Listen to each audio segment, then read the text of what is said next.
తాకట్లో ఉన్న మీ బంగారాన్ని విడిపించి ఆ రోజు ఆన్లైన్ రేటుకి కొంటాం. Sharma gold company.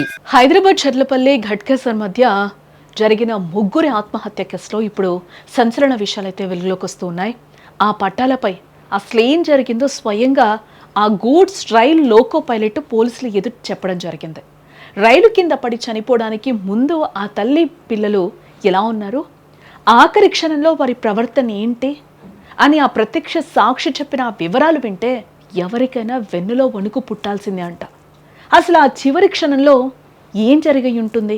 బోడుపుల్ ప్రాంతానికి చెందిన పిన్నింటి విజయశాంతి తన పిల్లలు విశాల్ రెడ్డి, చేతనారెడ్డిలతో కలిసి చనిపోయిన ఘటన ఇప్పుడు మిస్టరీగా మారింది. తెలుగు రాష్ట్రాల్లో సంచలనంగా మారిన ఈ కేసులో పోలీసులు సీరియస్గా తీసుకుని దర్యాప్తు చేస్తూ ఉన్నారు. ముగ్గురి మరణానికి కారణం ఏంటని ఆరాధిస్తూ ఉన్నారు.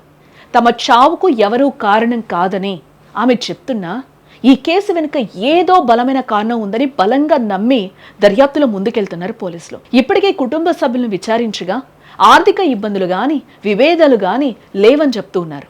దీంతో ఆమె సెల్ ఫోను, ల్యాప్టాప్ డేటాను మొత్తం కూడా విశ్లేషిస్తూ ఉన్నారు. చనిపోయే ముందు ఆమె ఎవరితో మాట్లాడారో పాత మెసేజ్లను విశ్లేషిస్తున్నారు. అదే విధంగా వారిని ఢీకొన్న లోకో పైలట్ ను కూడా పోలీసులు విచారించగా అతడు సంచలన విషయాలే బయటపెట్టినట్లుగా తెలుస్తూ ఉంది. పోలీసులకు అతడు చెప్పిన మాటల ప్రకారం చూస్తే దూరం నుంచే పట్టాల మీద ముగ్గురు వ్యక్తులు ఉంటారని ఆయన గమనించాడట.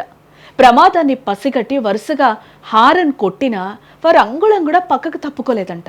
సాధారణంగా ప్రాణాపాయం ఉన్నప్పుడు ఎవరైనా భయపడతారు కదా, కానీ ఇక్కడ విజయశాంతి రెడ్డి తన ఇద్దరు పిల్లలతో కలిసి రైలుకు ఎదురుగా నిలబడ్డారంట. ఏ ఘట్టంలో అత్యంత హృదయ విదారకరమైన విషయం ఏంటో తెలుసా?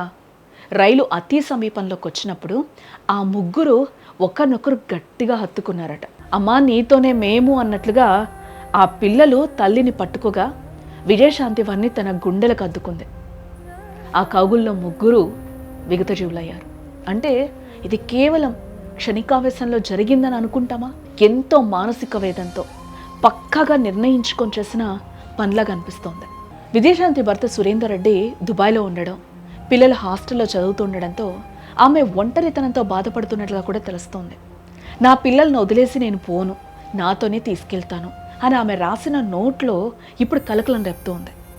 అన్నీ ఉన్నా, హోదా ఉన్నా, చుట్టూ మనుషులున్నా ఆమె మనసులో ఏముందో ఎవరు కనిపెట్టలేకపోయారు. మరి పోలీసుల దర్యాప్తులో ఇంకేమైనా కారణాలు బయటపడతాయేమో చూడాలి. చెర్రి తల్లి, చిట్టు తల్లి,